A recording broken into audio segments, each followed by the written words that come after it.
Bon après-midi à tous les coachs et bienvenue à cette session de la rencontre des entrepreneurs, l'édition de ce 21 janvier de l'an de grâce 2024. C'est vraiment la course à la montre aujourd'hui parce qu'il y a plusieurs rebondissements, il y a plusieurs moments de rebondissement et ça va dans tous les sens. Bon après-midi à tous et bienvenue. C'est vraiment un dimanche hyper intéressant, hyper inspirant aujourd'hui. Allez, bonsoir à tous les coachs qui se sont connectés. Heureux d'être avec vous ce dimanche au lendemain de notre webinaire fantastique. On se retrouve pour notre session de la rencontre des entrepreneurs alors qu'il est exactement 14 heures passées de 17 minutes ici à Douala, la capitale économique du Cameroun. C'est la même heure qu'il fait sur l'ensemble du triangle national.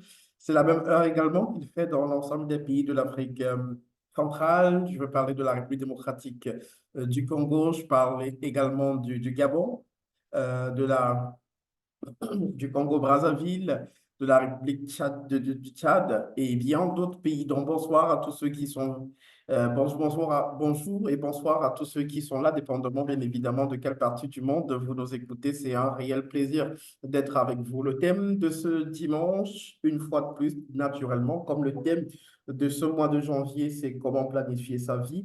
Et aujourd'hui, l'emphase sera mise sur, naturellement, la productivité, comment en planifiant sa vie, bien évidemment, on peut encourager la productivité dans son entreprise, le lien qu'il y a entre le plan de vie et la productivité. Et donc, c'est le thème choisi pour ce dimanche, et dimanche qui est d'ailleurs le dernier dimanche pour le compte de ce mois en ce qui concerne la langue française, parce que dimanche prochain, ce sera une édition exclusivement en langue anglaise, et ce sera mené, bien évidemment, par coach Julia. Bonjour, bonsoir à tous donc, et bienvenue une fois de plus. C'était le décor qui se plantait. Et donc, aujourd'hui, on va suivre la donne. On va pas déroger à la règle, on va aller en deux temps. D'abord, on va prendre notre invité qui nous vient ce matin de Ouagadougou, la capitale de la République du Burkina Faso, de la République du Burkina Faso, le pays des hommes intègres, le pays de Thomas Sankara. C'est un valeureux homme de l'Afrique de l'Ouest qui va nous entretenir aujourd'hui, bien évidemment, sur ce thème-là.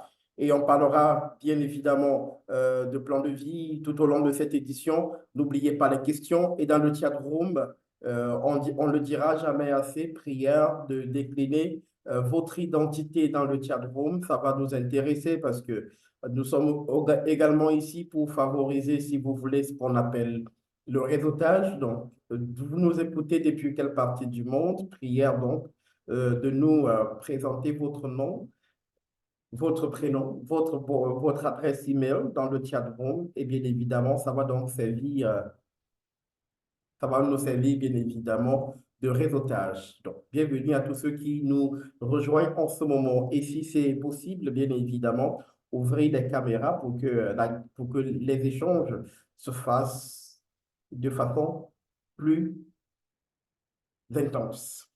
Donc, 14h19, c'est le temps de prendre notre invité, le coach Ahmed. Il nous vient bien évidemment de la République, enfin, je veux dire de la République démocratique du Congo. Je suis tellement habitué à la République démocratique du Congo que je vois la RDC partout. Donc, il nous vient du Burkina Faso, bien évidemment, de Ouagadougou. Coach Ahmed, bonjour et bienvenue sur cette plateforme de partage et d'échange. C'est votre toute première. D'abord, comment vous vous portez aujourd'hui? Bonjour, bonjour à tout le monde, bonjour à tous les coachs. Je dirais que je vais très, très, très bien. Superbement bien, je dirais. Moral, c'est bon, santé, c'est bon, physique, c'est bon et j'espère que c'est pareil chez tous les coachs. Première fois pour moi et très ravi d'être parmi. Super, nous sommes également très ravis de vous avoir avec nous cet après-midi, coach Abed. Je rappelle que vous êtes live and corporate coach, vous êtes team builder and trainer, vous êtes facilitateur d'épanouissement professionnel, qualifié au Standard International par l'Académie CFC, entendez par là conférencier, formateur et coach, spécialiste en réorientation, reconversion professionnelle et en gestion de carrière professionnelle. Les thématiques que vous abordez, votre zone de prédilection, pour être plus précis, sont le leadership de vie et dans la vie, talent, détection et expression, réorientation et reconversion professionnelle, entre guillemets, trouver et exercer le métier qui vous épanouit, c'est votre expertise, carrière professionnelle, tracer sa trajectoire et bien gérer sa carrière professionnelle, ça c'est aussi votre zone de compétence, créer la création et cohésion d'équipe, créer des équipes dynamiques, passionnées et engagées pour vous permettre d'atteindre des performances illimitées. Donc, c'est ça réellement ce que vous vous attelez à faire au quotidien.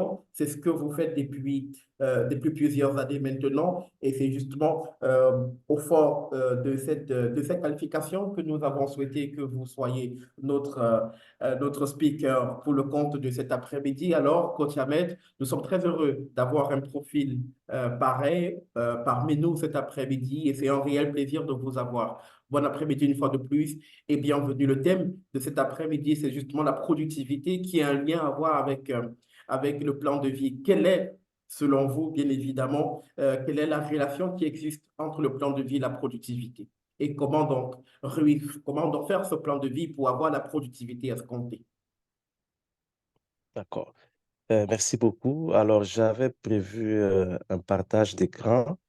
Je ne sais pas si je peux le faire dès maintenant, parce Bien que j'ai sûr. une petite Tout, présentation. tout de suite, tu Mhm. te donnes la possibilité de le faire. Juste une seconde. Je crois que ce sera le cas dans une seconde. Et oui, c'est fait.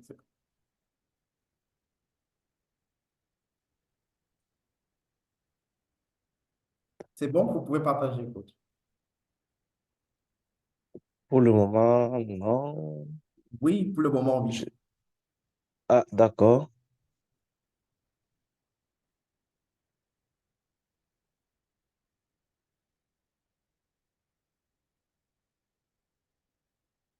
C'est bon? Je pense que c'est bon maintenant pour tout le monde. Est-ce que tout le monde voit C'est un mon souci. écran? D'accord. Alors, merci beaucoup pour la parole et merci pour l'opportunité qui m'a été offerte déjà aujourd'hui. J'ai passé ces 3 dernières journées en formation, en team building. Ça fait que ma voix est un peu cassée. Du coup, je présente déjà mes excuses à tout le monde pour ce désagrément. Je boirai de temps en temps un peu d'eau afin de me rafraîchir un peu la gorge. Alors, comme vous l'avez si bien dit, je suis Life et Corporate Coach, c'est-à-dire que j'accompagne non seulement les individus, mais également les différents organismes dans l'atteinte de leurs objectifs et dans leur épanouissement. Aujourd'hui, nous sommes là pour parler de l'importance du plan de vie dans la productivité. C'est une session que je voudrais assez interactive parce que je suis quelqu'un qui aime beaucoup l'interaction. Et pour ce faire, déjà, je voudrais poser une question à l'ensemble de tous les participants qui sont là. Nous avons là une personne sur la présente image qui semble être en position sur une ligne de départ, certainement prête à une course. Alors, imaginez que ce soit vous, en tant que participant, que on vous dise, voilà, voici la ligne d'arrivée. C'est vous qui décidez du prix que vous allez remporter, mais c'est une course. Vous allez décider du prix que vous allez remporter. Peu importe le vœu qui vous tiendra le plus à cœur, il sera exaucé. Mais sachez que c'est une course. Mais on ne vous dit pas où se trouve la ligne d'arrivée. On sait juste qu'il y a la ligne de départ. On vous dit de vous mettre en position et on vous dit de courir top. C'est parti. Est-ce que vous serez prêt à courir cette course? J'aimerais avoir les différentes interactions, que ce soit dans le chat, qu'on puisse permettre également d'ouvrir le micro et de répondre. C'est pas...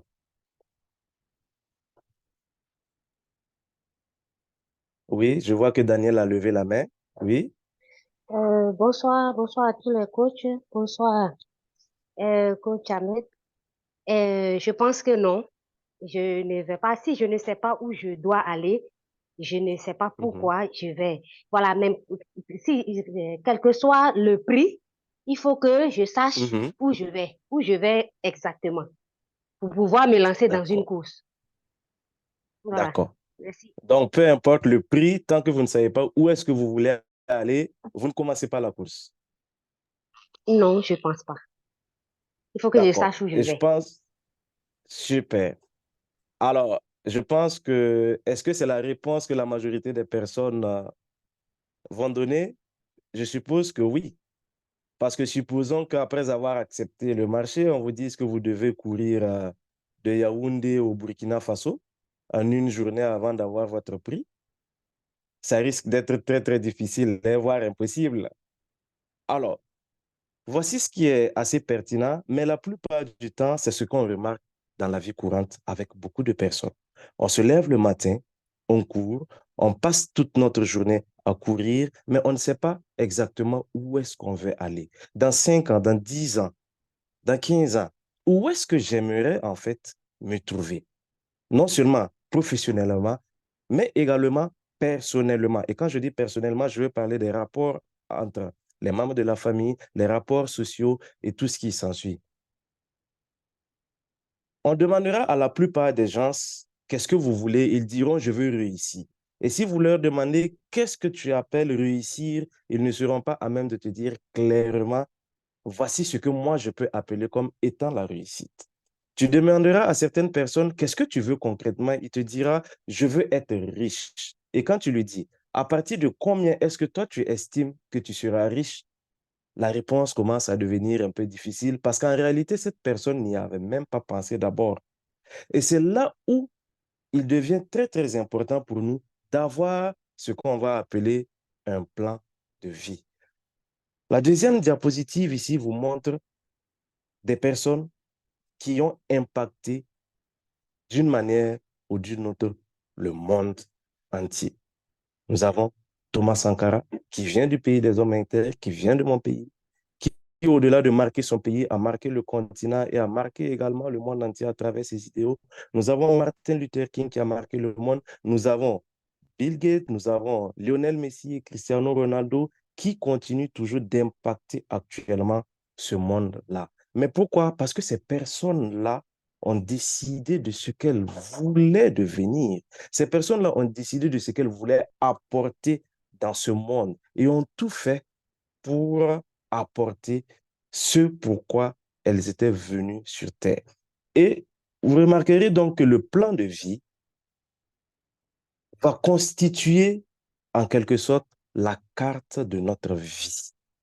La carte de notre vie, car c'est ce plan de vie-là, c'est dans ce plan de vie que nous allons décider de où est-ce que nous voulons aller à partir de maintenant. Et ça va sous-entendre quoi? Savoir où est-ce que je veux aller. Un bon plan de vie sous-entend également me connaître, c'est-à-dire connaître quelles sont mes compétences, connaître quelles sont mes qualités, connaître également surtout quels sont mes points d'amélioration. Et à partir de cela, nous allons tracer notre chemin qui va nous permettre d'atteindre notre destination finale. Donc, notre plan de vie va constituer notre cartographie à partir de laquelle nous allons décider de comment est-ce que nous allons atteindre notre destination. Se connaître, c'est de savoir si est-ce que je dois faire 100 mètres plats, quelles sont mes capacités en termes de souffle et ainsi de suite. Une fois que nous avons notre plan de vie, nous sommes d'accord qu'à partir de cet instant, notre vie n'est plus simplement liée au hasard, mais notre vie sera également liée à ce que nous croyons fermement et évidemment à ce que nous serons à même de faire. Et c'est là que ça devient très, très intéressant parce que lorsque nous avons notre plan de vie qui est très bien établi, parce que je ne vais pas rentrer trop dans les détails du plan de vie parce que j'ai suivi certains webinaires passés où d'excellents coachs sont arrivés à développer le thème du plan de vie et aujourd'hui, ce n'est qu'une suite logique. Et je vais beaucoup plus m'attarder sur la productivité. La productivité en ce sens que qu'est-ce que le fait d'avoir un plan de vie clair et détaillé peut nous permettre d'avoir comme productivité. Dans un premier temps, nous aurons la productivité intellectuelle et mentale. Parce qu'à partir du moment où je sais là où je vais aller, à partir du moment où je sais où est-ce que je veux me trouver dans tel nombre d'années, je vais commencer à m'intéresser de façon à nourrir mon mental, à nourrir mon intellect avec un contenu de qualité qui sera en ligne droite avec mon objectif.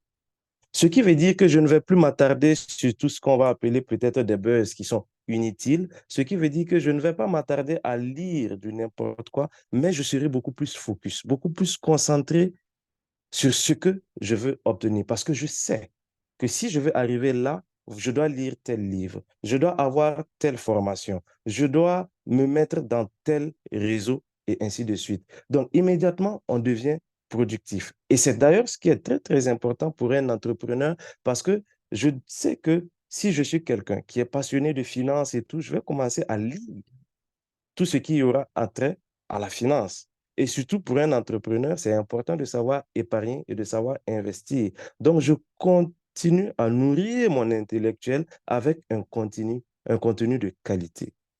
Ensuite, il y aura la productivité émotionnelle et sociale. Nous le savons, être un entrepreneur, c'est pas du tout chose aisée. L'une des caractéristiques importantes sera de savoir gérer nos émotions, sera de développer notre capacité et nos compétences émotionnelles, donc d'accroître nos relations avec les autres. On se dit souvent que le social n'est pas assez important, mais il est excessivement important. En ce sens que c'est notre intelligence émotionnelle qui va régir comment est-ce que les autres se comporteront avec moi. Parce que c'est notre intelligence émotionnelle qui va nous permettre de savoir comment connecter avec nos différents collaborateurs et en tant qu'entrepreneur de tirer le maximum de ces personnes-là. Ensuite, il y aura le plan spirituel, la productivité spirituelle parce que une personne doit être spirituelle. Je ne parle pas de religion, mais je parle de spiritualité. Est-ce qu'il y a un alignement avec ce en quoi vous croyez, avec ce que vous dites et ce que vous faites? Alors, un entrepreneur va commencer à comprendre que nous avons ce qui est là, ce qui se manifeste matériellement, mais l'entrepreneur comprendra qu'en réalité, il deviendra ce qu'il aura décidé intérieurement d'être. Ce qui va sous-entendre quoi? La qualité de ses pensées. Ce qui va sous-entendre le travail interne qu'il va faire pour devenir la meilleure version de lui-même en esprit. Car toute chose, avant de se matérialiser, est d'abord conçue dans l'esprit. Ensuite, il y aura l'aspect physique. Oui, parce qu'un entrepreneur saura que pour atteindre ses objectifs, la véritable réussite qu'il veut, il faudra d'abord qu'il soit en bonne santé physique également. Parce que à quoi sert de courir, d'amasser des millions si ensuite c'est pour utiliser ces mêmes millions-là pour se soigner. Donc, l'entrepreneur commencera à faire attention à son physique, c'est-à-dire à ce qu'il mange, à ce qu'il boit, au sport qu'il fait. Si je prends un exemple, si tu décides d'être un conférencier, un formateur, tu sais qu'à un certain niveau, tu te dois de faire très attention. Tu dois avoir du souffle. Tu dois surveiller ta gorge. Donc, faire attention à ce que tu bois et ainsi de suite. Donc, et tout ça sera en fonction de quoi? En fonction du plan de vie que nous aurons tracé. Parce que le plan de vie va nous permettre d'être beaucoup plus productif. Ça va nous permettre de gérer ce qu'on va appeler nos priorités. Parce qu'à partir du moment qu'on a un plan de vie qui est clair, précis et détaillé, nous allons maintenant savoir que nous avons des priorités.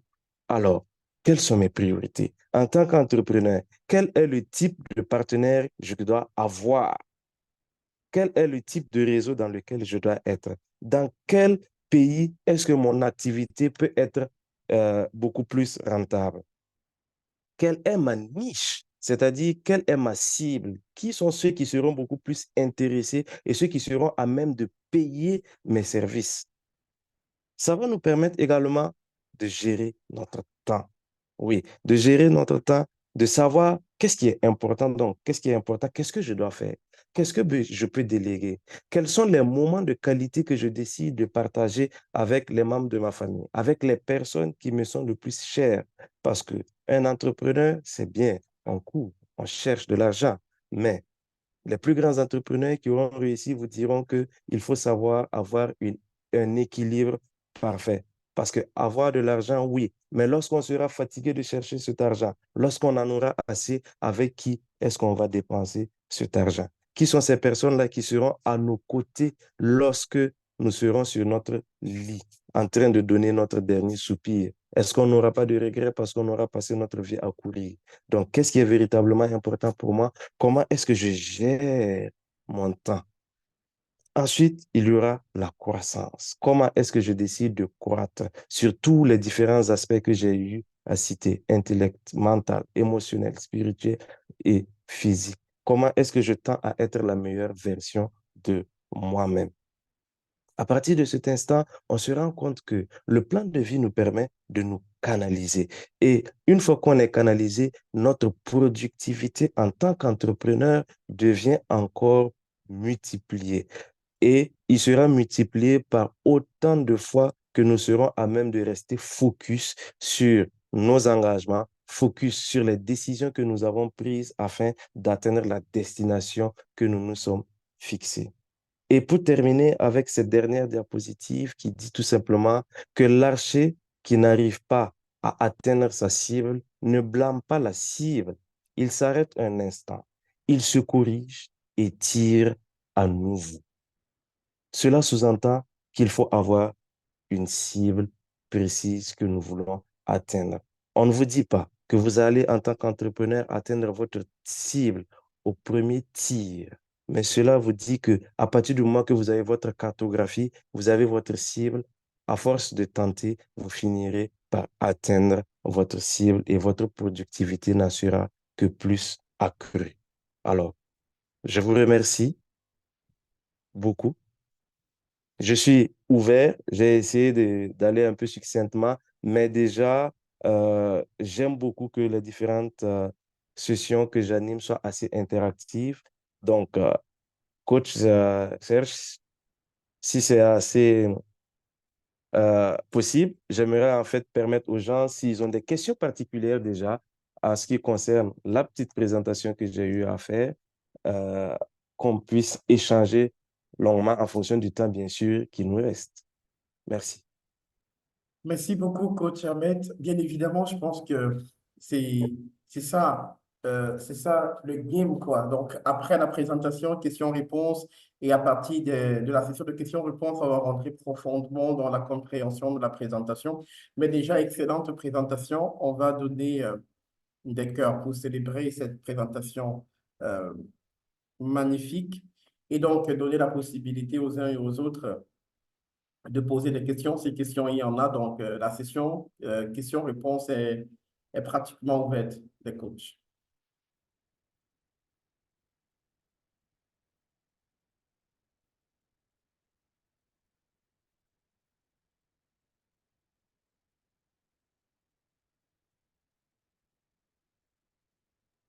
On peut soit Là, saisir sa question dans oui, le chat room ou alors aller directement et poser la question directement.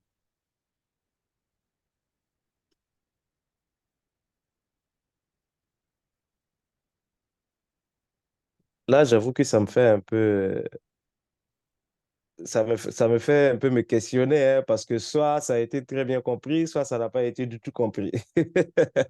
Non, je pense que c'est la deuxième option. Peut-être tellement bien fait que, bah, je dirais tout est compris.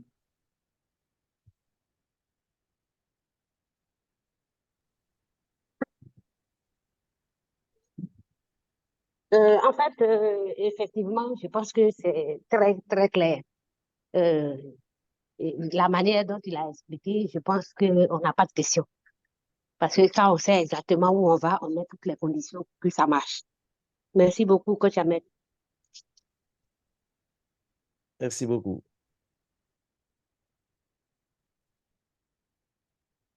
Donc, c'est déjà, j'aimerais également partager une citation d'un de mes mentors qui coïncidait Ezekiel Ouedraogo qui dit que le problème ou je dirais l'un des problèmes que les entrepreneurs rencontrent la plupart du temps, c'est le problème de la perfection. Et il dit qu'il faut toujours se rappeler que la perfection n'est pas de ce monde et qu'on ne peut parfaire que ce qui existe. Parce que tout simplement, il y a des moments où on est tellement obsédé par le fait de vouloir en tant qu'entrepreneur lancer le produit parfait, toucher la cible parfaite qu'on finit par procrastiner. Et à un moment donné, on se rend compte que le moment qu'on attend, c'est-à-dire le moment parfait n'existe pas. Le produit parfait n'existe pas. Il n'y a que des moments et des produits qu'on parfait au fur et à mesure.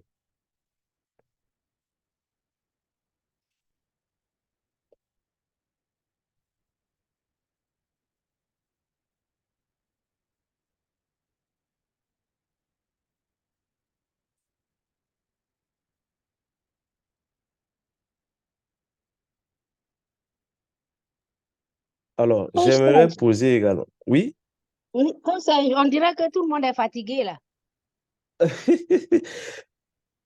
j'avoue Personne, que personne j'ai Non, ne vu coach, parle. que... bonsoir, bonsoir à tous les coachs dans la salle. Merci beaucoup, coach Ahmed.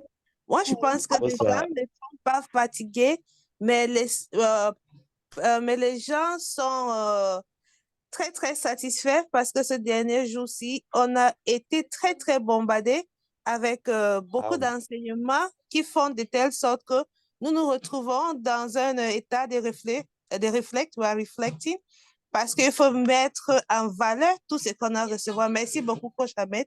Je pense que votre séance était très, très courte, mais très, très poignante. Thank you so much. I'm grateful.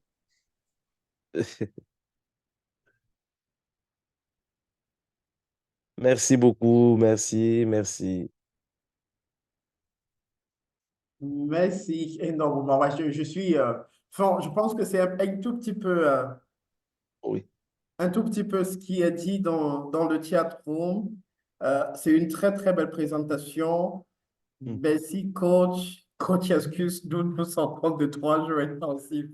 Oui, Et François. ouais. Je comprends parfaitement, hein, parce que hier également, j'ai pris le webinaire d'hier soir en cours parce que j'avais un certain nombre d'activités. Dès que j'ai fini, je l'ai pris en cours et j'ai compris que ces derniers temps, c'était assez intense, hein. OK. Mais pour finir, j'aimerais poser une question à l'ensemble des participants. Qui a le thème de son année 2024? Vous pouvez l'écrire dans le chat pour que j'essaie de voir. Bon, Coach Ahmed, je peux partager sur mon thème de l'année 2024, si ça Oui, vous arrange. D'accord. Bon, oui. bonsoir à tout le monde. Moi, je suis Coach Stéphanie. Je suis basée à Douala, au Cameroun. Et je fais dans le Life Intervention Coaching, formé par Aileen Global, que je suis très fière d'y être membre. Et je suis aussi biologiste. Je travaille dans un hôpital de la place. Donc, pour l'année 2024, je l'ai baptisé A Year of Large Harvest, of an Enlarged Harvest. Pourquoi je l'ai baptisé A Year of an Enlarged Harvest? C'est parce que Mhm, je me suis décidé que pour avoir un récolte très, très grand, un large harvest, je dois s'aimer. Je dois s'aimer. I have to plant. Et pour pouvoir s'aimer, qu'est-ce que je dois faire? J'ai une sémence dans moi. J'ai une sémence dans mes mains.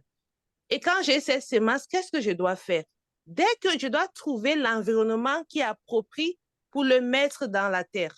C'est-à-dire, I have to nourish it, je dois bien la nourrir, je dois bien la arroser, je dois entretenir ça, je dois trouver les bonnes personnes qui vont aussi m'aider à faire de telle sorte que j'ai les bonnes semences, j'ai les bonnes récoltes, pardon.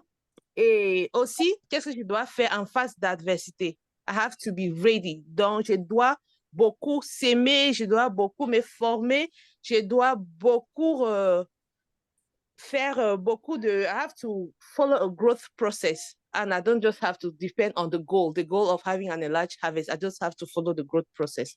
Voilà un peu comment mon année 2024 va être. Merci beaucoup. super, super, super. Merci. Waouh. Alors, quelqu'un d'autre pour nous partager, s'il y a encore du temps, hein? Coach Serge, il faudra peut-être Euh, rappeler le timing, hein? Oui, enfin, je on va voudrais en juste, parler jusqu'à... Il vous reste 5 minutes, coach Ahmed. OK, super.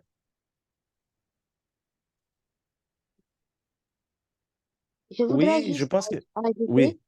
je voudrais Mhm. juste, comme vous avez posé la question, moi, Oui.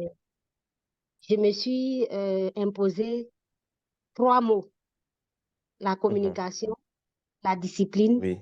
et la rigueur. Mhm. Et je Mhm. pense que ça m'a manqué l'année dernière. Donc, quel que soit le domaine dans lequel je me trouve, je me dois de Mhm. communiquer. Quand je vois que dans mon entourage, au travail, quand il y a un problème de Mhm. communication, je dois essayer de résoudre ça. Donc, j'ai mis la communication, la rigueur, je l'ai mis aussi, parce que la rigueur, c'est dans tout. Dans tout ce qu'on fait, s'il n'y a pas de rigueur, il n'y a pas de réussite. Et puis, la discipline, parce que la discipline, c'est ça aussi qui nous permet de réussir, parce que ce sont des choses que nous-mêmes, nous devons nous imposer. Et là où je Mhm. n'ai pas eu de discipline l'année dernière, c'est surtout dans mon planning. Donc, cette année, c'est ce que je me suis imposé et je pense que j'ai déjà démarré. Je vois petit à petit, mais c'est vraiment petit, les effets. Mais bon, ce qui est sûr, comme vous dites, c'est pas au départ qu'on juge, mais c'est à l'arrivée. Donc, je vais m'atteler et puis essayer de grandir, essayer de faire les choses correctement pour être satisfait à la fin de 2024. Merci beaucoup. Super, super, super. Merci beaucoup. Et déjà, félicitations à tous, hein, parce que je vois que vous avez des thèmes pour cette année qui sont très, très euh, pertinents, des thèmes qui vous tiennent surtout à cœur, et c'est ça qui est très important. Pour partager avec vous également le thème de mon année, c'est positionnement. Positionnement en ce sens que j'ai décidé de me positionner non seulement sur le plan national, mais également sur le plan international en tant que personne ressource qui va ajouter de la valeur aux autres personnes. Donc, les aider à s'épanouir autant professionnellement que personnellement, car le professionnel impacte énormément le professionnel et le personnel et vice-versa. Et tenir le thème de son année, c'est très puissant parce que tout ce que vous faites, toute votre énergie sera canalisée en fonction du thème de votre année. Et il n'y aura pas d'excuse possible. Ce n'est pas parce que je suis issu d'une famille X que je ne peux pas réussir. Ce n'est pas parce que je viens de tel pays que je ne peux pas réussir. Aujourd'hui, le monde est un gros village. Et pour la petite anecdote, vous allez voir que je suis dans une salle assez exiguë. Les dimanches, pour moi, c'est des jours où je voyage beaucoup. Ce qui fait que là, j'ai juste cherché un coin là et je me suis assis parce que je devais faire ce webinaire. Et pour moi, il n'y avait pas d'excuse, peu importe les conditions dans lesquelles j'allais faire ce webinaire. Il fallait que je fasse ce webinaire-là afin de partager et surtout de recevoir également de vous tous. Donc, je vous souhaite plein de courage, beaucoup de persévérance et surtout beaucoup, beaucoup d'envie pour aller jusqu'au bout de votre plan de vie et pour l'atteinte de vos objectifs. Merci beaucoup, coach Serge. Je suis à toi. Merci énormément, coach Ahmed. Merci. Énormément, on a discuté en semaine et déjà, on a senti qu'il y avait énormément de la matière et du contenu dans votre présentation. Et bien évidemment, je dois d'abord saluer l'envie. Tu as chuté tout à l'heure en parlant de l'envie. L'envie qui va faire qu'on continue la course. Parce que on peut très bien entamer la course avec la motivation, avec toute la motivation du monde, mais s'il n'y a pas ce qu'on appelle en anglais consistency, si on n'est pas constant, s'il n'y a pas de la constance, on ne va pas, peu importe comment on a bien démarré, on ne va pas très bien finir. Et vraiment, je vois de l'envie parce qu'on sort de 3 jours marathon, épuisant aussi, mais il y a cette envie qui fait que les gens sont encore là le dimanche à 14 heures connectés Ah oui. parce qu'on a soif de la connaissance, parce qu'on a envie de continuer d'apprendre, parce qu'on a envie de continuer de grandir. Je me suis posé 1000 questions à l'entame de cette édition. Comment ça va se passer? Est-ce que les gens, ils vont venir? Est-ce que, parce que bah, c'est cramé, les gens sont cramés, mais cramés du corps, mais en l'intérieur, les gens sont toujours d'aplomb. Et je vois encore cette envie d'aller chercher la connaissance aujourd'hui. Je me dis, ben, écoute, 2024 commence super bien et la course va être intense et on va se motiver mutuellement. Et hier, le master coach disait, il faut trouver les bonnes personnes. Il faut que chaque personne trouve la personne qui comprend son rêve. Un tout petit peu comme Marie a fait avec Elisabeth. Que n'importe qui trouve son Elisabeth pour se motiver. Je pense que les croyants vont bien comprendre. Accrochez-vous, que chacun s'accroche à son Elisabeth. Accrochez-vous à votre Ah Elisabeth. oui. Identifiez votre Elisabeth et accrochez-vous à votre Elisabeth. Ça va être une année excellente en termes de course. Merci énormément, coach Ahmed. Il est exactement 14 heures passées de 51 minutes ici à Douala au Cameroun. On va prendre en ce moment une autre coach, la coach Rosiane Kabango. Coach Rosiane, si elle est là, prière de vous démuter, coach Rosiane. Coach Rosiane Kabango, elle est avocate d'affaires et représentante de la République démocratique du Congo au COMESA. Et naturellement, elle devrait être notre deuxième guest speaker ce matin ou alors cet après-midi pour ceux qui sont comme moi en Afrique au sud du Sahara où il est exactement 14 heures passées de 52 minutes en ce moment. Malheureusement, la coach Rosiane n'est pas avec nous, elle n'est pas dans la salle avec nous en ce moment. On va donc rapidement passer à... OK. Allons-y, oui, il y a une main il y a une main qui est levée, allons-y, s'il vous plaît. La Boria Group, allons-y, s'il vous plaît.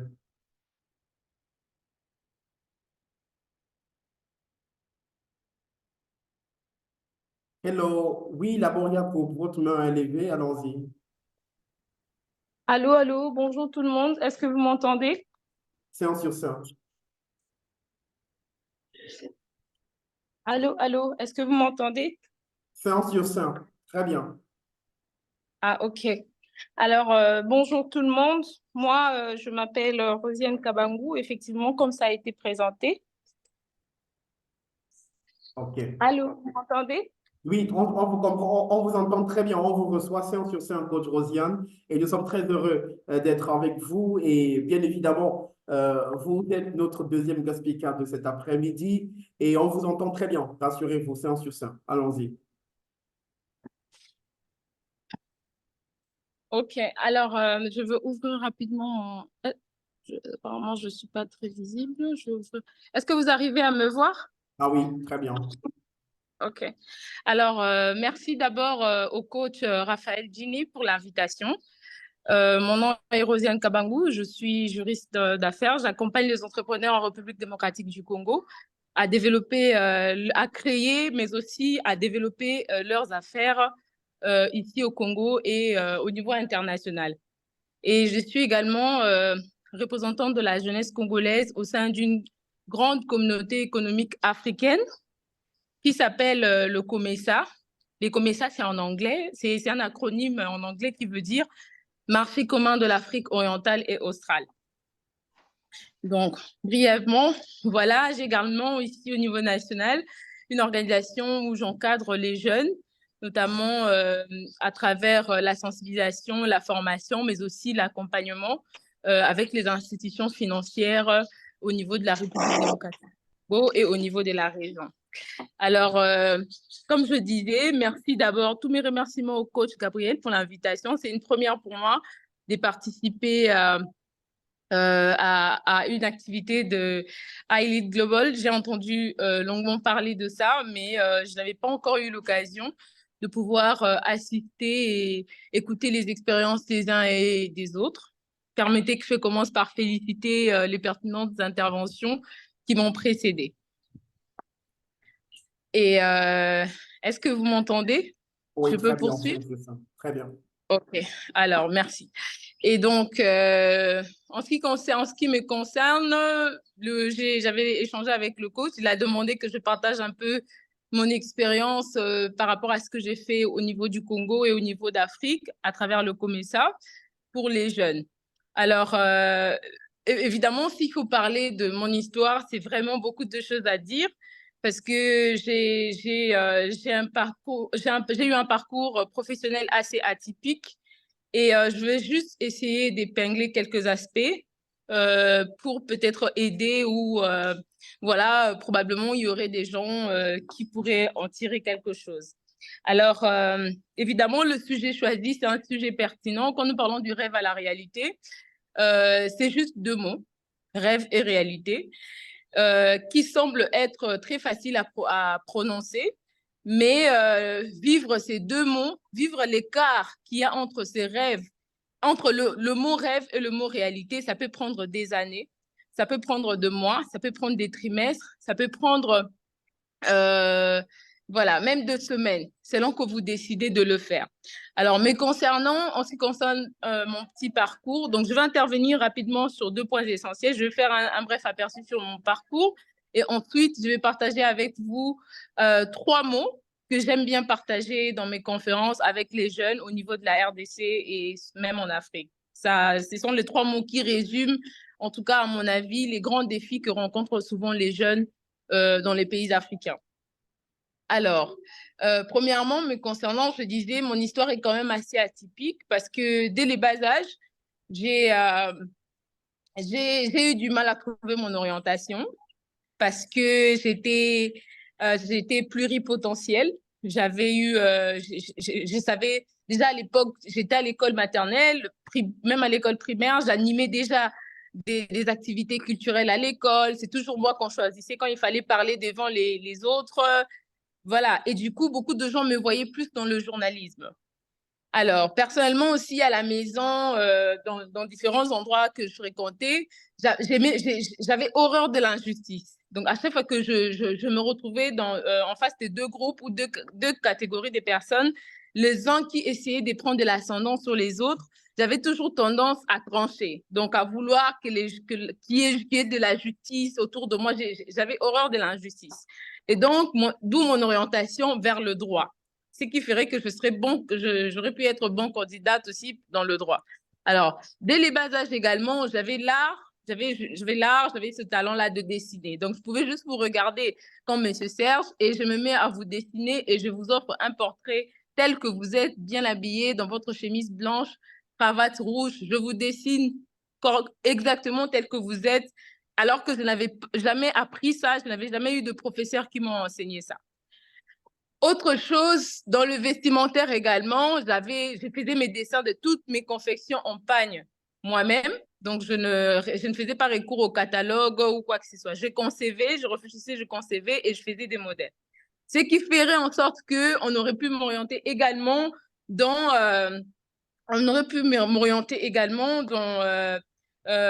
tout ce qui est modélisme, couper, couture et tout. Mais je n'ai pas eu également cette orientation. Alors, aujourd'hui, moi qui vous parle, je vais vraiment essayer de couper certaines séquences parce que s'il faut vous raconter mon parcours, c'est long, mais je vais vraiment essayer d'aller très rapidement. Alors, aujourd'hui, moi qui vous parle, j'ai fini mes études en droit économique. Je suis juriste, effectivement. J'ai fini par décider, j'ai eu ce problème d'orientation dès mon jeune âge, mais j'ai fini par décider de faire l'orientation dans la faculté de droit et spécialement droit des affaires. Pourquoi? Parce que je voudrais bien maîtriser l'environnement autour des affaires pour pouvoir aider aussi les autres à développer leurs affaires, mais aussi et surtout pour m'aider, mais également pour m'aider à valoriser mes différents atouts que j'avais. Alors, j'ai fini mes études il y a bien des années plus tard. J'ai fini mes études en droit économique et social et après, j'ai fait un master, un MBA, un master professionnel en management et en droit de l'entreprise. Et j'ai eu aussi à travailler, à gérer différents programmes au niveau de la région. Alors, ce qui m'a permis vraiment d'occuper les postes que j'occupe aujourd'hui au niveau du COMESA, qui est la plus grande communauté économique africaine, qui regroupe 21 pays africains. Et donc, si j'ai voulu parler avec vous de mon histoire par rapport à mon orientation, c'est parce que tout va de là. C'est vrai que j'avais plusieurs atouts, j'avais identifié plusieurs potentiels en moi, mais si dès le départ, je n'avais pas fait un bon choix d'orientation, cela aurait eu de l'implication sur ce que je fais dans ma vie aujourd'hui au quotidien. Et donc, ici, au niveau de la RDC, je gère une organisation qui s'appelle Laboria Group. C'est une organisation qui réunit les jeunes Congolais et les jeunes d'Afrique. Nous travaillons sur les questions d'entrepreneuriat. Nous travaillons sur les questions d'entrepreneuriat, sur la question principale de l'autonomisation des jeunes par l'entrepreneuriat et par l'emploi. Alors, souvent, quel a été le constat que nous avons eu à faire pendant tout ce temps, qui nous a motivés, qui nous a stimulés, qui nous a permis de mettre en place un programme pour les jeunes dans ce sens-là? C'est que nous nous sommes rendus compte que dans la plupart des pays africains, nous avons hérité d'un système éducatif des colons qui a été construit sur des modèles qui correspondaient à leurs attentes par rapport aux peuples africains. Et donc, s'il faut briser cela, il va falloir qu'il y ait beaucoup de réformes. Je pense qu'au Congo, comme partout ailleurs, les différents gouvernements essayent de faire des efforts dans ce sens-là. Mais je pense que après plusieurs années, je me suis rendu compte que le plus important, au-delà de ce que le gouvernement a à faire pour les jeunes eux-mêmes aussi ont une responsabilité par rapport à ça. Et c'est comme ça que j'ai mis en place ce programme-là. Aujourd'hui, nous sommes à notre 8e année. Donc, ça va faire depuis 2016 que nous avons lancé ce programme. Et cela est parti d'un environnement universitaire. J'ai constaté qu'à l'époque, les jeunes femmes dans le milieu universitaire n'avaient pas accès à des postes de prise de décision. C'était difficile de voir une chef de promotion, une femme. C'est difficile. Je ne sais pas dans les différents pays africains, mais je pense qu'on partage pour la plupart les mêmes réalités. Une recteure femme, les professeurs femmes, elles ne sont pas nombreuses. Peut-être qu'elles existent, peut-être voilà, compter de bout de doigts, mais il n'y en avait vraiment pas. Alors, j'en ai fait aussi ma lutte au-delà de l'autonomisation des jeunes. Je suis aussi allée travailler sur la question de l'autonomisation des femmes.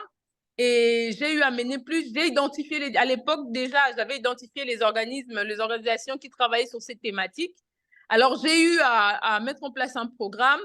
À l'époque, ça s'appelait le Forum de jeunes femmes estudiantines. Et c'est là que tout a commencé. Nous avons eu à mener beaucoup d'actions au milieu universitaire. La vision avait commencé dans mon université, mais nous l'avons répandue dans plusieurs universités.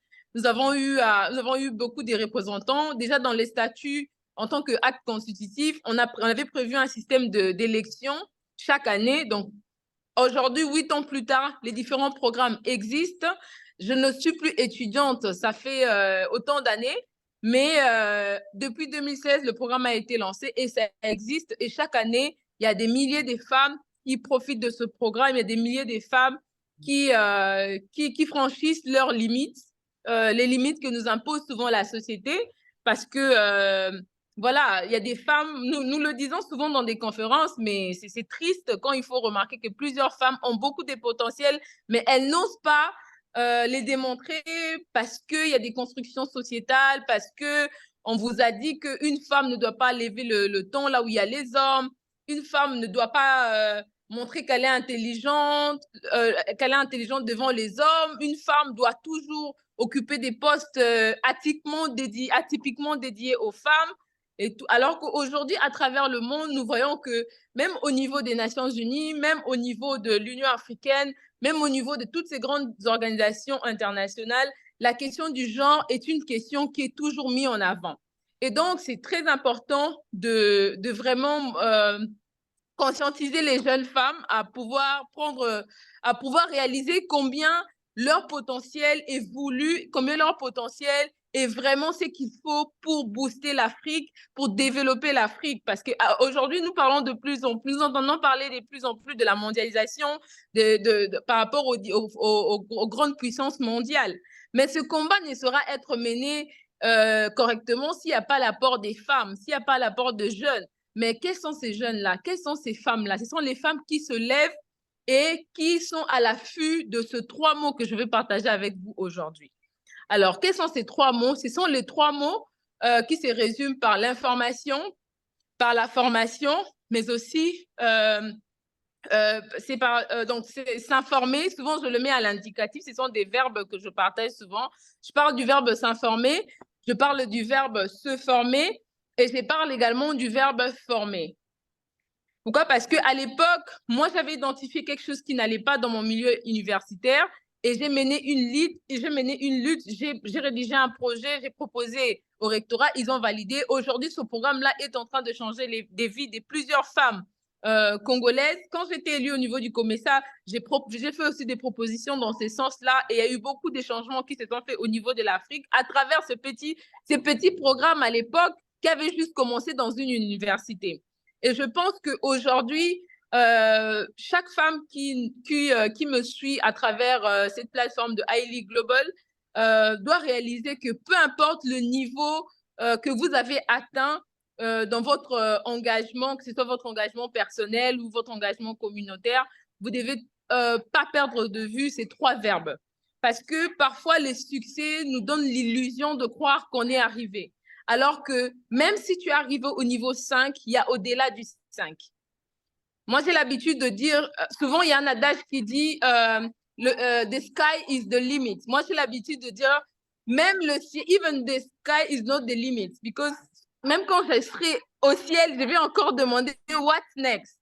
Donc, c'est par rapport à cette façon, cette perception de voir les choses que j'ai toujours partagé, ces 3 verbes.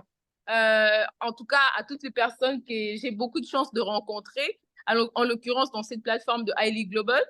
Alors, on va rapidement aborder ces trois verbes. Le premier verbe, c'est le verbe s'informer. Aujourd'hui, je pense que même pendant les... Waouh, je vois quelqu'un qui a écrit The sky is... le ciel, c'est par le ciel même qu'on commence. OK, en tout cas, c'est encore bien très motivant. Alors, je disais, le premier verbe, c'est les verbes s'informer. Parce que parfois, quand on atteint un certain niveau, vous serez surpris d'attendre, par exemple, il y a des personnes qui seront choquées d'entendre des gens comme le master coach Raphaël Jean dire que je suis en train de travailler, j'ai des plans dans 40 ans, je veux faire ceci, je veux faire cela. Les gens disent, mais tu as déjà beaucoup gagné. Non, en fait, c'est possible d'aller au-delà. Donc, peu importe le succès, parce que là, je suis sûre que dans cet auditoire, on a des personnes qui réalisent déjà des choses extraordinaires. J'étais là, j'ai participé dans les trois derniers jours. Donc, jeudi, vendredi et samedi, j'étais là. J'ai suivi les différentes interventions, même les réactions, les questions des différents coachs que je salue en passant. C'était vraiment des interventions pertinentes. Et cela montre qu'effectivement, il y a un travail qui est fait et qu'il y a des résultats en fait qui montrent qu'on a quitté d'un point A vers un point B.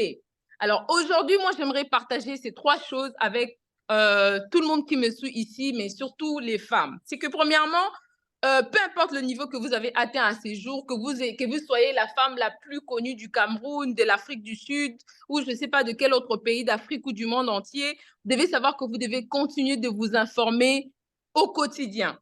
Vous informer, ça ne veut pas forcément dire rester devant la télé ou devant la radio, suivre les informations. Non, vous informer, ça veut dire vous pouvez utiliser aujourd'hui les outils numériques, en l'occurrence votre téléphone pour voir sur Google, sur YouTube, quelles sont les tendances, quelles sont les opportunités autour de votre domaine. Si vous êtes par exemple dans l'agriculture, aujourd'hui au niveau j'ai entendu quelqu'un dire juste avant mon intervention que maintenant, je pense que c'est l'un de coach, il a dit que maintenant, il est en train de voir comment aller à l'international par rapport à son business. C'est très bien de vouloir aller à l'international, mais pour mieux y aller, il faut voir quels sont les programmes qui existent, quelles sont les opportunités pour vous. Il faut être à la veille de l'information. Aujourd'hui, moi, je suis dans cette sphère régionale à travers le programme Jeunesse Comessa que je gère. Je peux vous dire qu'il y a tellement d'opportunités. Et ces opportunités-là, parfois, il faut juste être dans un bon réseau pour accéder à ces opportunités-là. Vous pouvez pas rester dans votre pièce, bureau, vous dites, ah tiens, je veux aller à la sphère internationale maintenant. Mais si vous n'êtes pas continuellement à l'affût de l'information, vous pouvez rater une petite information, mais qui peut être l'élément déclencheur du développement de votre potentiel ou de vos initiatives, de votre business. Donc, premier verbe, s'informer. Donc, restons à l'affût de l'information et ne vous lassez pas d'apprendre sur les plateformes. Mettez ça dans vos programmes quotidiens, hebdomadaires, pendant une semaine. En une semaine, vous avez l'habitude d'apprendre combien de fois? En une journée, est-ce que vous réservez même quelques heures ou quelques minutes pour l'apprentissage, pour découvrir de nouvelles choses par rapport au domaine dans lequel vous voulez exploser, par rapport à votre potentiel que vous voulez développer? Ça, c'est le premier élément. Deuxième élément, c'est le verbe se former. Eh bien, tout le monde voudrait bien effectivement atteindre le sommet. Tout le monde voudrait bien aller toucher, réaliser des choses extraordinaires, faire réaliser ses rêves. Hein. Ça passe dans la tête de tout le monde. Mais la différence, c'est comme l'a dit le coach, je pense au premier jour, la différence, c'est la valeur ajoutée. S'il y a un programme qui existe, qui finance ou qui accompagne des initiatives de jeunes, si c'est vous qu'on doit sélectionner, pourquoi on doit vous sélectionner, vous, pour vous financer et non pas d'autres personnes? Si vous voulez lancer, par exemple, une initiative et tout, vous vous attendez à ce que cette initiative puisse aller vraiment à des sphères beaucoup plus importantes. Vous devez vous démarquer, vous devez vous former continuellement. Et moi, c'est la formation, en tout cas, ça a eu vraiment une place de choix dans mon parcours. Ça m'a permis d'accéder à beaucoup d'opportunités, des postes que j'ai eu à occuper, des initiatives que j'ai eu à lancer. Vraiment, j'ai essayé d'être la plus brève possible concernant mon histoire, mais je pense que même à des prochaines occasions, on pourra en parler en détail. Mais pour vous dire simplement, continuez en tout cas de vous former. Continuez de vous former. La formation continue is the key. Continuez à vous former. Formez-vous. Il y a des opportunités. D'ailleurs, par rapport à ça, il y a une anecdote, une phrase que j'aime bien partager, c'est que même si on vous donne une invitation à la table de roi, il faut que vous ayez la tenue adéquate. Et cette tenue adéquate, parce que tout le monde veut aller à la fête du roi. Qui va refuser d'aller si le président de la République l'invitait à une soirée? Qui va refuser? Est-ce qu'il y a quelqu'un qui va refuser d'aller à la soirée du roi? Ben non, vous n'allez pas refuser. Alors, vous n'allez pas refuser, vous allez accepter, mais il ne suffit pas d'accepter pour accéder à cette fête-là. L'acceptation, c'est une chose. Le vouloir y aller, c'est une chose. Mais vous mettre dans une posture, dans une condition pour que vous puissiez réellement participer à ces assises du roi, il vous faut une tenue. Et cette tenue, c'est justement la formation. Cette tenue, c'est votre qualification. Vous devez être qualifié. Vous devez, dans votre plan annuel, trimestriel, semestriel, hebdomadaire ou même journalier, vous devez vous former continuellement. Et quand je parle des formations, ce n'est pas toujours des formations longues, hein, 6 mois, forcément une année, non. Parfois, ce sont des formations de 5 jours, mais qui peuvent bouleverser, transformer votre vie à un niveau que vous ne pouvez pas vous imaginer. Il y a des gens qui, naturellement, savent faire beaucoup de choses, mais juste parce que vous n'avez pas eu à suivre une formation certifiante, du coup, à certaines sphères, notamment internationales, on ne peut pas prendre votre savoir au sérieux parce qu'ils ne savent pas à quelle certification cela correspond.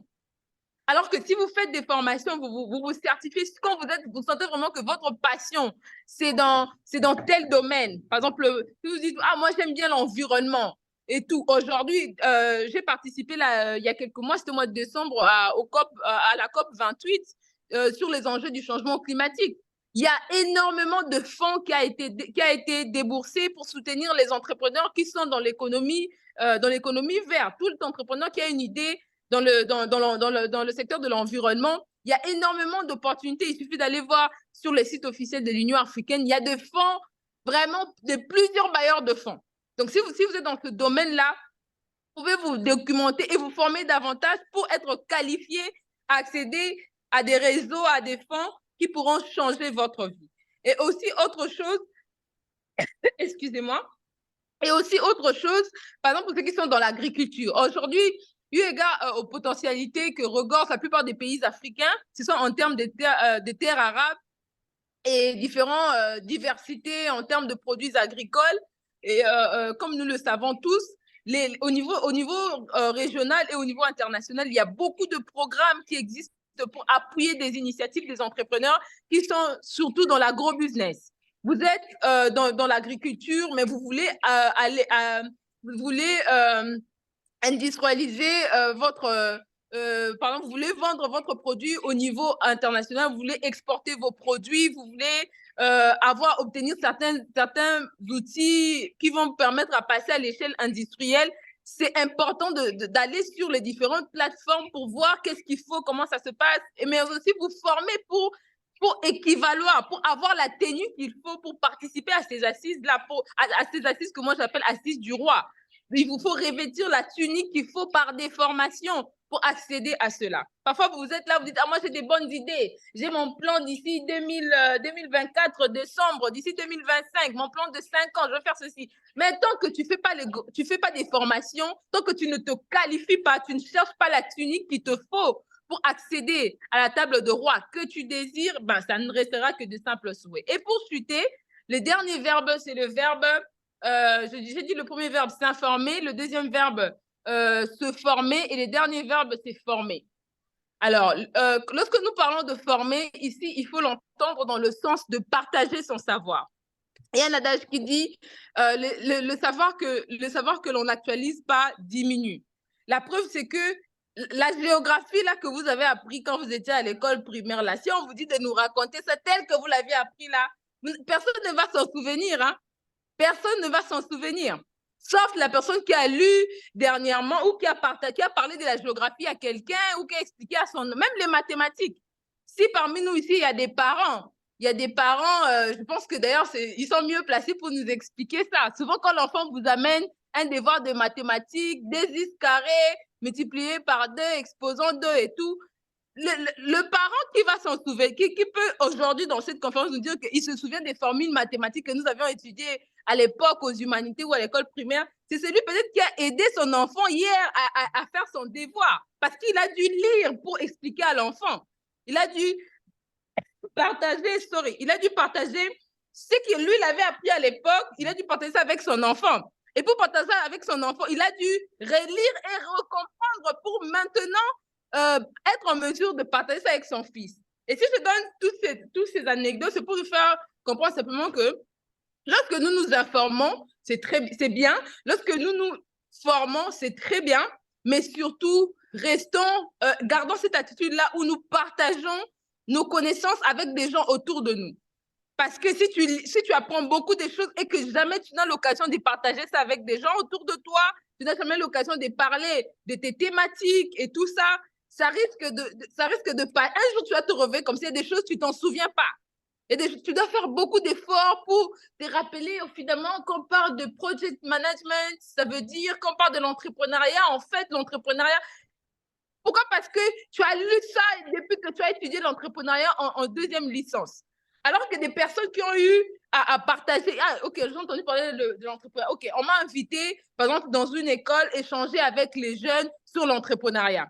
Je suis allée, j'ai partagé avec les jeunes sur l'entrepreneuriat. Le fait que vous partagez votre savoir, que ce soit dans des petits publics, même dans votre famille, vous en parlez. Le management, par exemple, le fait que vous ayez de petites notions de management et tout ça, que vous avez l'habitude d'échanger, de parler avec des gens et tout, ça reste, plus vous extériorisez votre savoir, plus ça reste, plus ça vous permet d'avoir la maîtrise de tout ce dont vous vous êtes informé, de tout ce sur quoi vous vous êtes formé.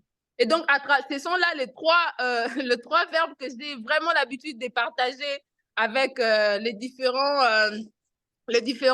jeunes que je rencontre souvent. Comme je vous ai dit, je suis ambassadrice de la jeunesse congolaise au sein d'une organisation africaine et j'ai également au niveau national une plateforme qui s'appelle Laboria Group, au sein de laquelle nous informons, nous formons et nous accompagnons avec des moyens techniques ou financiers de nos différents partenaires pour soutenir les initiatives de jeunes et les autonomiser, car plus de 70% de la population au niveau africain est composée des jeunes.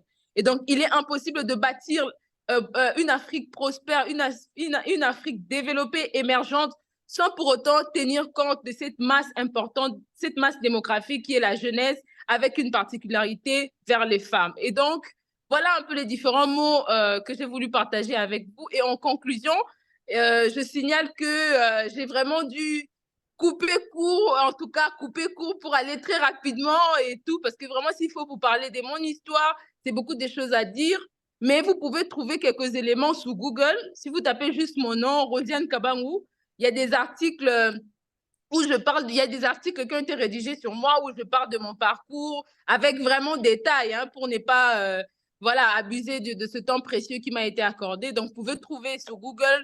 Je suis également sur 4 plateformes réseaux sociaux. Je suis sur Instagram, sur Twitter, sur Facebook et sur LinkedIn.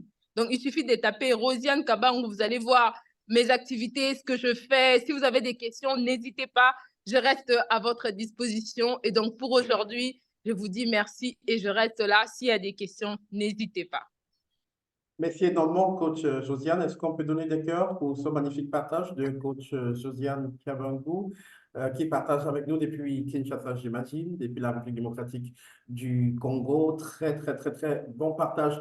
On va revenir rapidement sur ce que coach Josiane disait tout à l'heure. Je pense qu'on a eu ce débat vendredi à l'école des coachs. On parlait de la considération culturelle, finalement, des barrières culturelles qui retiennent la femme. On parle davantage de la capacité les jeunes femmes pour qu'elles puissent justement exercer pleinement leur potentiel. Mais c'est très important aujourd'hui parce que vous parliez forcément tout à l'heure du fait qu'elle n'arrive pas à parler devant les gens, elle n'arrive pas à assumer ses responsabilités, mais c'est beaucoup plus la considération sociale, le poids social, ce qu'elle a entendu depuis l'âge de 2 ans. Les femmes ne parlent pas devant les hommes, ça fait partie. Une femme est bonne pour le mariage. On a passé le temps à enseigner ça aux femmes. Finalement, ça fait qu'elle a grandi en intégrant cette qualité et ça devient très compliqué de s'en départir quand on devient grand. Donc, c'est réellement un problème, la considération du genre aujourd'hui sur le continent et même hors du continent. Je pense que c'est une très belle thématique et à l'occasion, c'est une promesse à l'occasion de l'organisation de la journée de la femme le 8 mars, je pense qu'on pourra davantage organiser des webinaires de capacitation justement sur l'évolution de la femme, sur les capacités de la femme, parce que c'est devenu un réel problème aujourd'hui. C'est pas pour dire que c'est pas pour dire on n'est pas sexiste en le disant, mais on est tout simplement, c'est très bien que coach Josiane en parle aujourd'hui parce que c'est une considération qui est devenue, qui fait l'apanage de tout le monde. C'est pas seulement le propre de l'Afrique. Donc, ça devient un réel problème à travers le monde. Il faut vraiment résoudre ce problème. Magnifique partage, en tout cas. J'ai très bien adoré cette considération, la capacitation de la femme, mais aussi cette problématique de la mondialisation. Parce que finalement, dans cette problématique de la mondialisation, je parle pour le compte de l'Afrique, si on ne fait pas attention, on sera spectateur dans cette mondialisation. Donc, on sera des receveurs universels dans une mondialisation où on va tout recevoir et on ne va rien donner.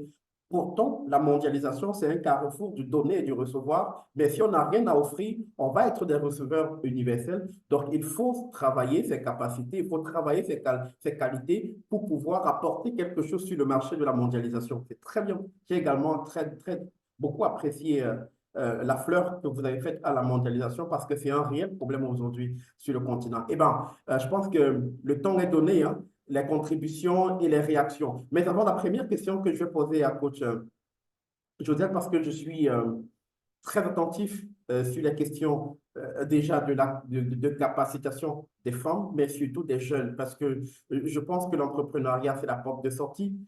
C'est une planche de salut pour la jeunesse africaine. Mais quand on parle d'entrepreneuriat, ce n'est pas parce qu'on veut entreprendre qu'on devient entrepreneur. Il faut se former. Vous parlez de la formation tout à l'heure. Votre regard, vous accompagnez les jeunes entrepreneurs de la République démocratique du Congo et de certains pays africains depuis nombre d'années. S'il fallait faire l'état du lieu de la situation actuelle, quel est l'état du lieu de la situation actuelle quand on parle justement de l'entrepreneuriat jeune sur le continent? Vous êtes muté. Alors, ok. Alors, merci beaucoup pour en tout cas pour cette magnifique question et pour les différents points que vous avez eu à synthétiser juste après mon intervention. Effectivement, c'est l'un des grands défis. Alors, je vais partager avec vous une petite expérience en tant qu'ambassadrice de la jeunesse congolaise au sein du COMESA. Le COMESA, c'est le marché commun de l'Afrique orientale et australe. Et puisque vous parlez des programmes sur l'entrepreneuriat au niveau du continent, je vais quand même vraiment aller sur des faits concrets, puisque l'année passée, en 2023, j'ai eu à sillonner presque 9 pays africains. Et parmi ces activités, en parlant des activités, j'ai eu à participer à 3 activités qui concernaient les questions économiques, hein, les enjeux autour de l'économie dans le continent. Plus précisément, la question de la zone de libre-échange continentale africaine, qui a été effectivement mise en place, la ZELCAF pour les pays francophones et l'EFTFT pour les pays anglophones. Alors, c'est un accord qui a été signé entre les différents pays africains, effectivement, pour promouvoir, premièrement, pour contrer les puissances économiques mondiales qui visent à maintenir la plupart des pays africains dans une sorte de colonialisme, mais cette fois-ci, un colonialisme purement économique. Alors, également, ça a été mis en place, cet accord sur la création de la zone de libre-échange continentale africaine a été mise en place pour permettre aux pays africains de créer plus de chaînes de valeur, surtout dans des domaines comme de l'agriculture. Je pense que je l'ai dit en passant. Aujourd'hui, au niveau de la région, il y a plusieurs pays qui sont des pays modèles en termes d'initiatives pour soutenir, pour appuyer des programmes d'entrepreneuriat des jeunes parmi les activités auxquelles je participais, il y avait premièrement le Youth Symposium, sur la ZELCAF, symposium de jeunes sur la ZELCAF qui a eu lieu en Zambie. C'était organisé justement par le secrétariat de la Zambie. À l'occasion, nous avons appris qu'il y a plusieurs programmes qui existent au niveau du continent pour appuyer les jeunes. Et la ZELCAF a même créé ce qu'on appelle ICOYACA. Et en fait, ICOYACA, c'est un acronyme, mais en fait, c'est un programme des jeunes sur la ZELCAF. Donc, je pense chacun de nous peut essayer de taper ça sur Google ou sur Twitter. Ils ont même un compte Twitter. C'est un programme, du secrétariat de la zone de libre-échange continentale africaine qui finance aussi des initiatives de jeunes entrepreneurs au niveau du continent. Donc ça, vous pouvez déjà aller voir, si vous êtes entrepreneur, vous êtes intéressé à développer votre activité au niveau de la région, vous pouvez déjà visiter ces différents sites. Ça va vous donner encore plus d'éléments. Outre cela, il y a également au niveau de l'Union africaine, il y a un programme qui appuie les initiatives de jeunes. Au niveau également de communautés économiques régionales, comme je disais, le COMESA. Le COMESA a un programme Jeunesse COMESA. Je suis représentant pour le compte de la RDC. Au niveau continental, c'est vrai qu'il y a des programmes généraux et il y a des programmes spécifiques pour soutenir l'entrepreneuriat des jeunes. Des programmes généraux, comme je disais, il y a l'Union africaine parce que c'est tous les 54 États. Tous les 50 pays membres. Il y a également le secrétariat de la ZELCAF, parce que la ZELCAF, comme j'ai expliqué, ça a été créé vraiment pour renforcer la solidarité africaine, mais précisément sur les enjeux économiques. Et donc, toutes les deux organisations, ils ont un programme dédié à l'autonomisation de jeunes, notamment par l'entrepreneuriat.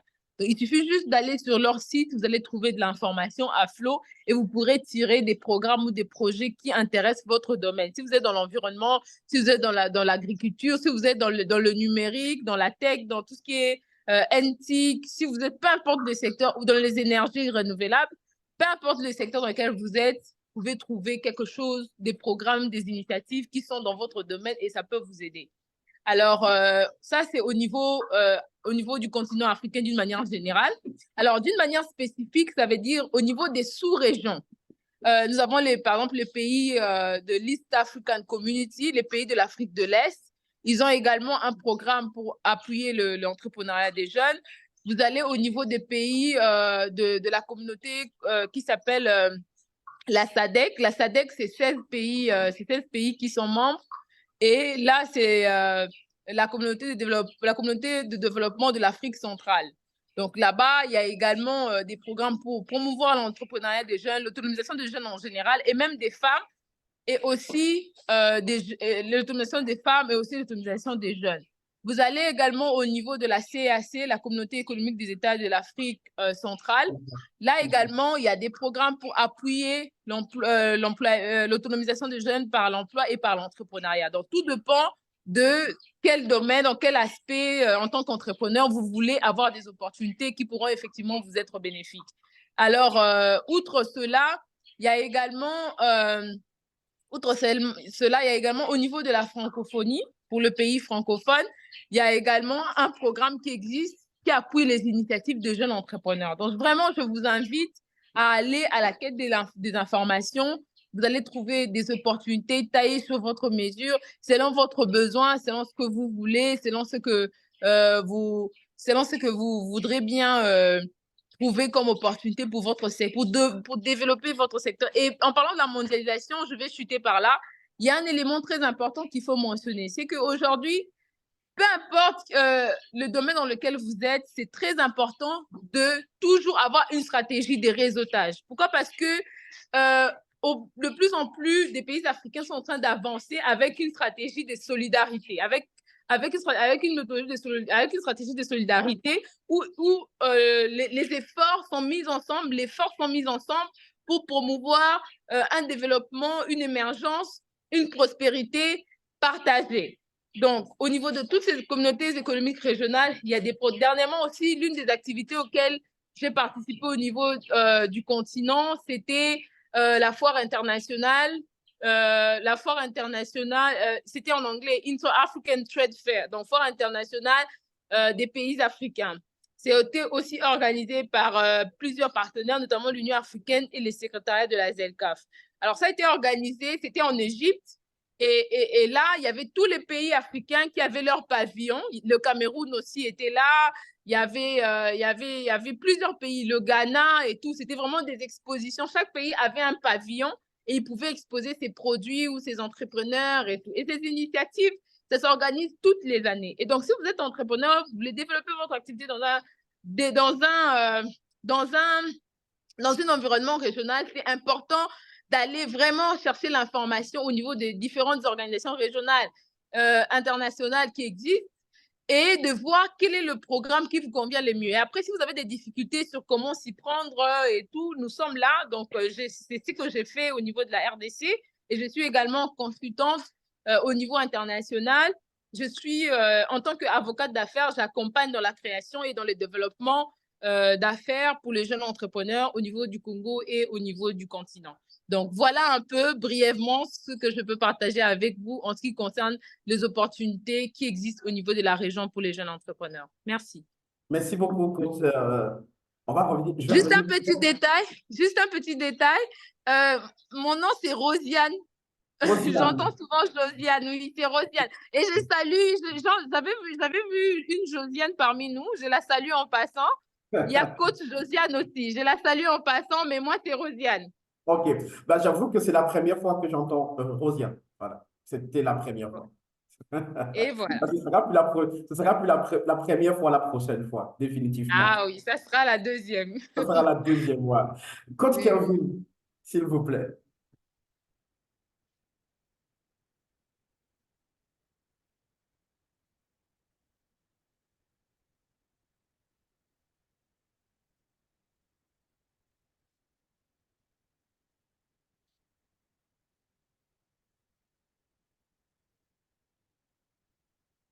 Coach Kelvin? Allô?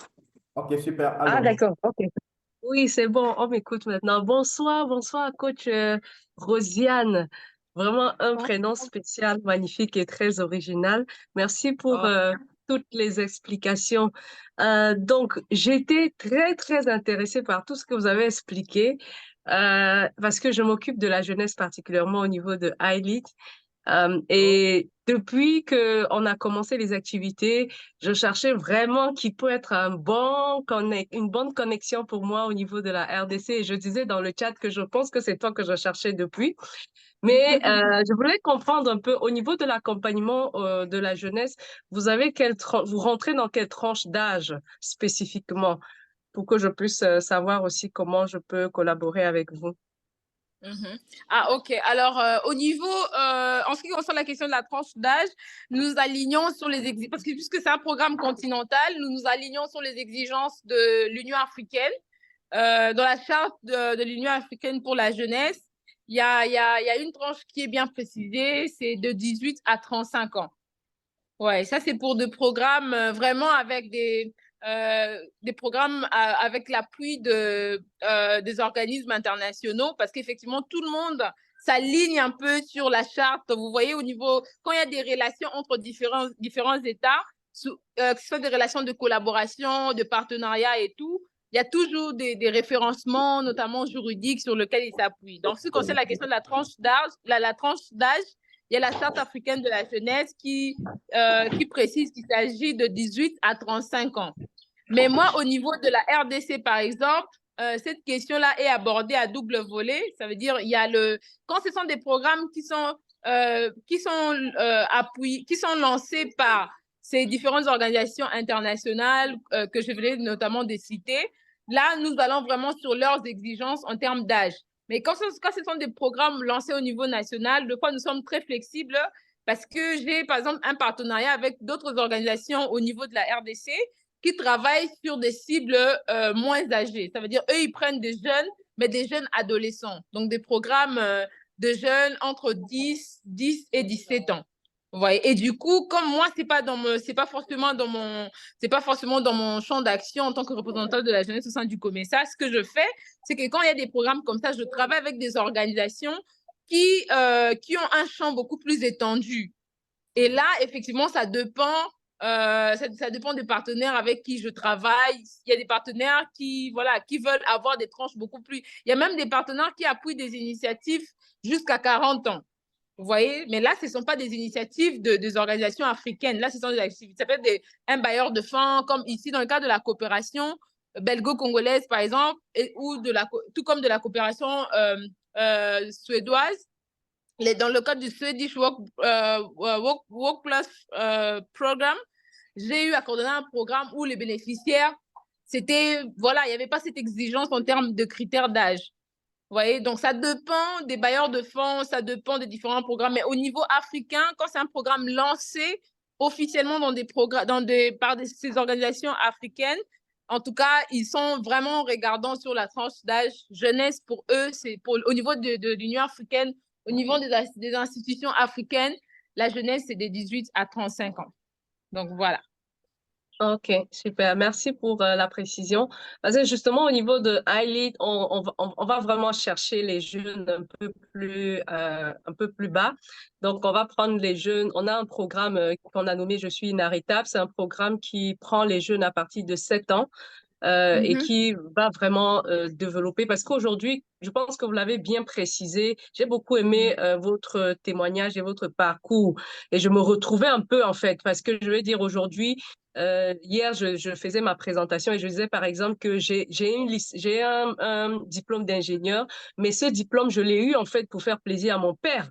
C'est de dire, aujourd'hui, on a justement cette réalité-là qui est de dire, beaucoup de parents vont permettre à leurs enfants d'aller prendre des orientations, mais qui, à la fin, n'a rien à voir avec le battement de cœur de l'enfant et ce que l'enfant est vraiment appelé à faire dans sa vie.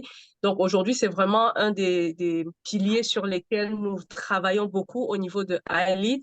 Aider l'enfant déjà à se découvrir, aider l'enfant à développer une forte estime de soi, une bonne confiance en soi, travailler le leadership dès le jeune âge et permettre simplement d'établir les valeurs dès le jeune âge et permettre aux enfants de pouvoir développer un esprit entrepreneurial dès le bas âge. Donc, voilà vraiment les piliers sur lesquels nous travaillons au niveau de iLead Global Youth.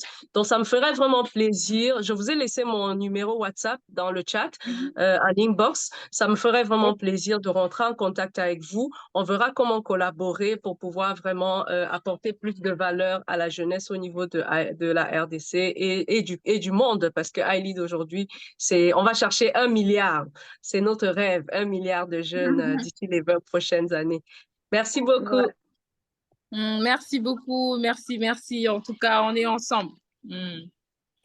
Ah Ok, ouais, juste rapidement, en ce qui concerne, comme je disais, donc en ce qui concerne la question de la tranche d'âge au niveau national, donc je travaille avec des partenaires selon qu'il s'agit des parties. Effectivement, par exemple, ici au Congo, pour ce qui concerne l'orientation académique et professionnelle, les réalités ne sont pas les mêmes pour ceux de moins de 18 ans et pour ceux qui ont déjà dépassé les 18 ans. Donc, ici au Congo, dans mon organisation, parce que mon organisation s'appelle Laboria Group, je pense que c'est ce qui s'est même affiché comme mon nom.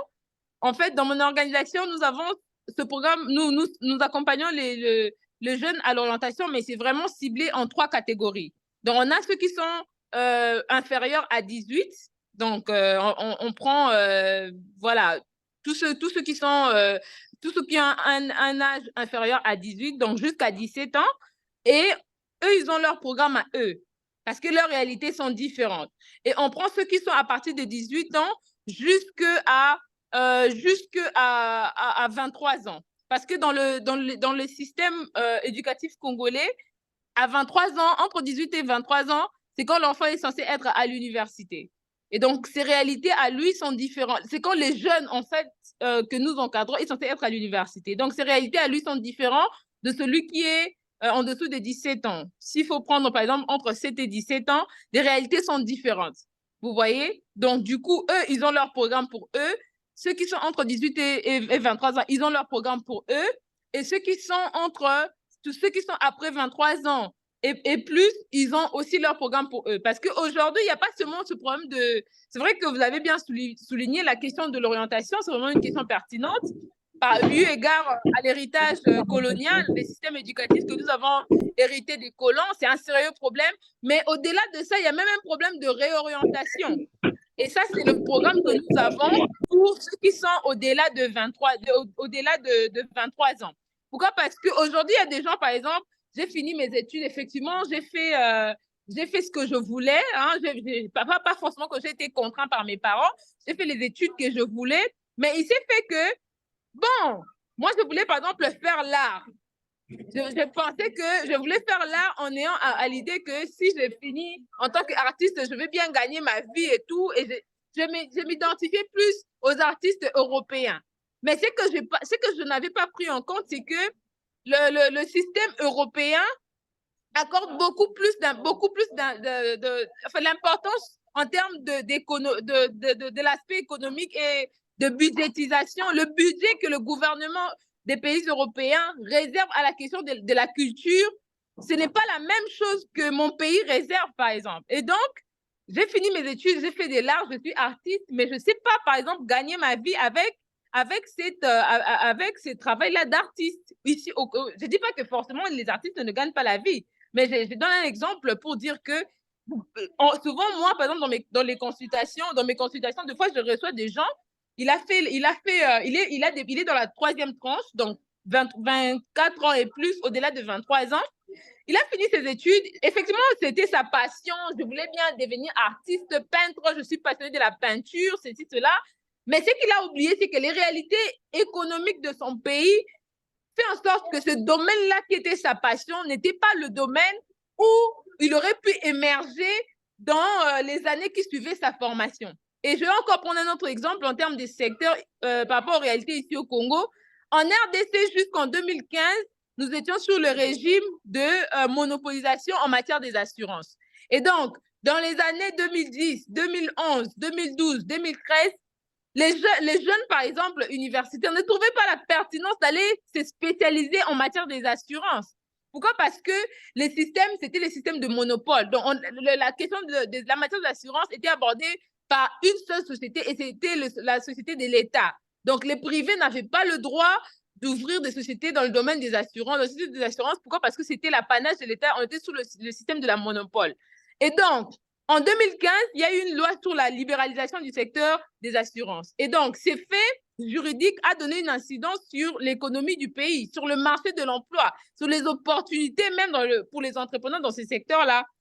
On sait que à partir de 2015 et aujourd'hui, par exemple 2024, il y a eu plusieurs firmes qui se sont installées au niveau de la RDC, des firmes, des entreprises des assurances. Aujourd'hui, on en compte plus de 8, presque plus de 10 même. Et ils continuent à s'installer des sociétés de réassurance, des sociétés d'assurance, des filiales, des grandes sociétés d'assurance. Ils s'installent ici au Congo.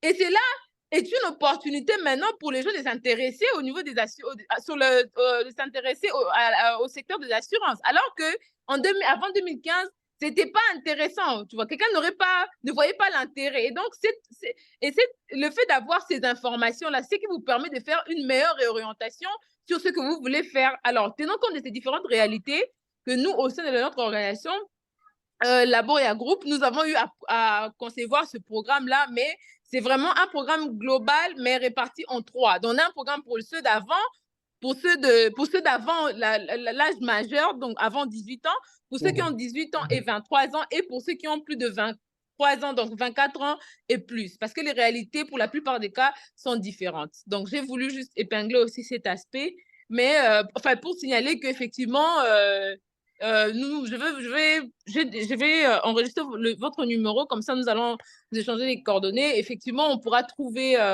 comment collaborer, parce que cette question, moi personnellement, c'est une question qui me tient vraiment à cœur. Je suis juriste d'affaires, j'accompagne les entrepreneurs, j'ai eu vraiment un cursus professionnel dans le droit des affaires et tout ce qui va avec, mais j'ai toujours cette passion-là, notamment à travers mon organisation, où j'accompagne, j'oriente, je suis dans l'orientation, dans la réorientation des jeunes et surtout des femmes, parce qu'il y a des femmes, par exemple, qui, une fois mariées, permettez-moi vraiment de marteler sur ça rapidement, les femmes, par exemple, qui, une fois mariées, ne savent plus avancer sur leur domaine qu'ils avaient choisi. Genre, une femme qui était... j'en ai eu plusieurs cas que j'ai eu à recevoir dans mes consultations et tout. Une femme, par exemple, qui travaillait dans l'humanitaire et tout. Alors, une fois qu'elle est mariée, ça devient compliqué avec le mari, avec les enfants. Ah, finalement, à un moment donné, elle s'ennuie un peu, elle sait pas s'épanouir dans son foyer parce que, bon, sa vie professionnelle, que je pense qu'il y a un coach qui a dit ça avant, c'est que la vie professionnelle et la vie personnelle, en réalité, il y a un lien, en fait. Tant que l'un est déséquilibré, ça va automatiquement influencer l'autre. Et donc, il faut chercher à créer un équilibre. Et cet équilibre-là, des fois, pour certaines femmes, ce n'est pas toujours évident parce que avant de vous marier, surtout si vous n'avez pas eu le temps de bien négocier avec votre conjoint ou votre futur partenaire, en tout cas, les termes de votre entente sur comment est-ce que vous voudrez marcher ensemble. Souvent, beaucoup de femmes se retrouvent une fois mariées, elles sont dans un carcan, elles ne savent plus faire ceci, elles ne savent plus faire cela. Et donc, il y a aussi ces catégories de personnes, en fait, que nous aidons effectivement en donnant différentes orientations et avec vraiment des cas des femmes qui ont eu à vivre certaines réalités, qui partagent leur expérience, tout ça dans le but d'aider les femmes à vraiment s'épanouir dans leur domaine et à avancer malgré les contraintes. Parce que le challenge, les contraintes, les défis, ça existe et ça existera toujours. Mais le plus important, c'est savoir trouver sa voie et continuer jusqu'à percer. Voilà. Merci beaucoup, merci énormément, Coach Rosiane. Enfin, c'est vrai que entre le journalisme et le droit, il n'y a qu'un seul pas parce qu'on dit que je parle beaucoup. Je pense qu'aujourd'hui, Chez nous, on dit d'ailleurs que ce sont les juristes qui parlent beaucoup. J'espère que ce n'est pas mon cas.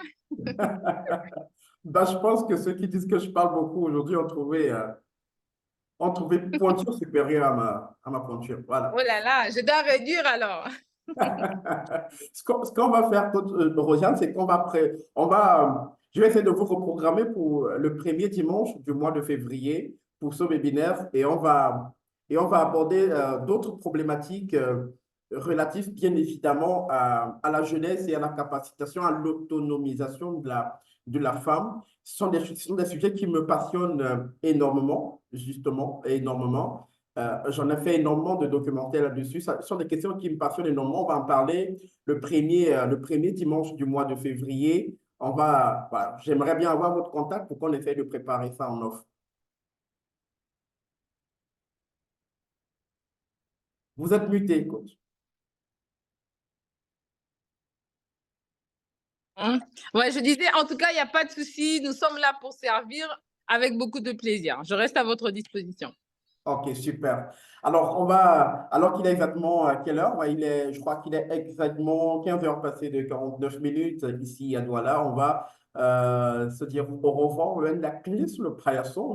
On est allé un tout petit peu au-delà du temps imparti. On est parti sous les chapeaux de roue, mais on a fini en fanfare avec de magnifiques interventions. Merci énormément à Coach Ahmed depuis le Burkina Faso depuis Ouagadougou et énorme merci à Coach Rosiane. J'espère ne pas faire d'erreur là-dessus, mais non. Non, mais non, c'est bon. Voilà. C'est un nom spécial pour une personne extraordinaire. Donc voilà, chaque jour on découvre des noms spéciaux et on découvre des personnes fantastiques. Donc merci énormément, Coach Rosiane, d'avoir honoré, je vais dire ça comment, d'avoir magnifier ce rendez-vous avec votre talent exceptionnel. Voilà, je pense que c'est ça. En tout cas, c'est moi qui vous remercie. Merci à tous les Merci à autres coachs. Merci à tous les autres coachs qui ont bien voulu participer à cette édition, à cette autre session de la rencontre des entrepreneurs. Comme je le disais, dimanche prochain, ce sera Coach Julia qui sera là pour la session anglophone de cette édition, qui aura lieu toujours à la même heure, 14h heure Afrique centrale, heure du Cameroun, heure de Kinshasa. Je pense que ce sera une heure de moins en temps universel, donc il sera 13h en Côte d'Ivoire, 14h aussi, je crois, au Gabon et à Brazzaville. Donc, portez-vous bien, prenez bien soin de vous, profitez bien de ce qui reste de votre dimanche, demain ce lundi, et c'est une nouvelle semaine qui commence. Je vous souhaite beaucoup, beaucoup de courage et beaucoup de joie pour la fin de cette journée. Bye bye. Merci beaucoup. Au revoir. Merci. Merci. Au revoir.